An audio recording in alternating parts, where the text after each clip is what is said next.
el virus de influenza tiene diferentes variantes estructurales que dependen de cómo se integran las proteínas dentro de su propia estructura.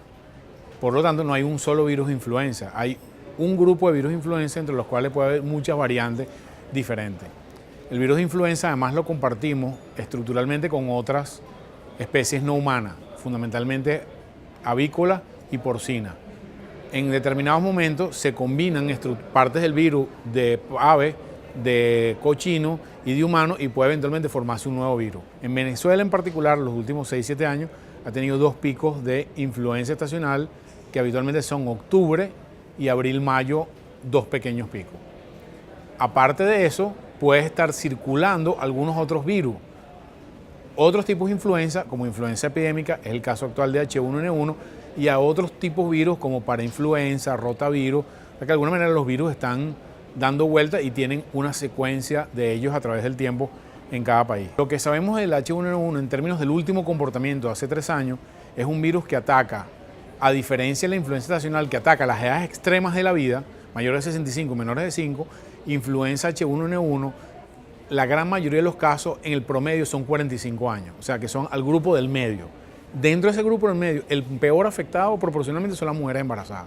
Es bien difícil, en general no hay una regla de oro para saber cuáles son los puntos claves de diferenciar influenza H1N1 de otros virus respiratorios. Uno, el grado de malestar es marcadamente notorio. O sea, es el paciente que le dio la peor de las gripes en sus últimos 10 años. Tienes muchísimo malestar, muchísimo dolor en los músculos, mucho dolor de cabeza, la fiebre es muy alta y empieza muy rápidamente. Habitualmente no tiene unos síntomas que tiene la gripe normal, que es dolorcito de garganta, eso es típico del catarro común, y goteo de agua por la nariz. Esos 2 síntomas, que son síntomas de catarro común, no se ven frecuentemente en H1N1. El paciente empieza con fiebre, mucho malestar y muchos síntomas respiratorios bajos, tos, dificultad para respirar y secreción bronquial, que es un cuadro un poquito diferente de un catarro común del día a día. Se le da el tratamiento oseltamivir para tratar a esos grupos específicos, que son exclusivamente mujeres embarazadas, niños menores de 5 años, mayores de 65 años y aquellos que tengan condiciones asociadas. Son asmáticos, tienen enfermedad bronco-pulmonar obstructiva crónica, son cardiópatas, recibieron un trasplante, reciben inmunosupresores, o sea que es un grupo seleccionado de pacientes los que deben recibir el tratamiento. Un paciente de 30 años sin condiciones comórbidas, que no tiene ninguna otra enfermedad, el tratamiento es reposo, líquido, estar en su casa una semana, lavarse muy bien las manos y listo, y ese episodio viral pasa solo.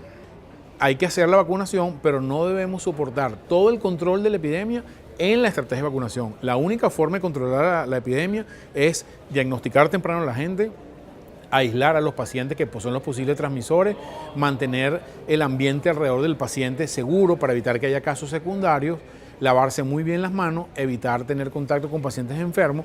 Esas son las medidas de control social, etiqueta respiratoria. Pareciera, por la información que hemos visto en la prensa, que estamos ante un brote de H1N1. Si se mantiene la próxima semana, con toda seguridad estemos en una curva epidémica de H1N1.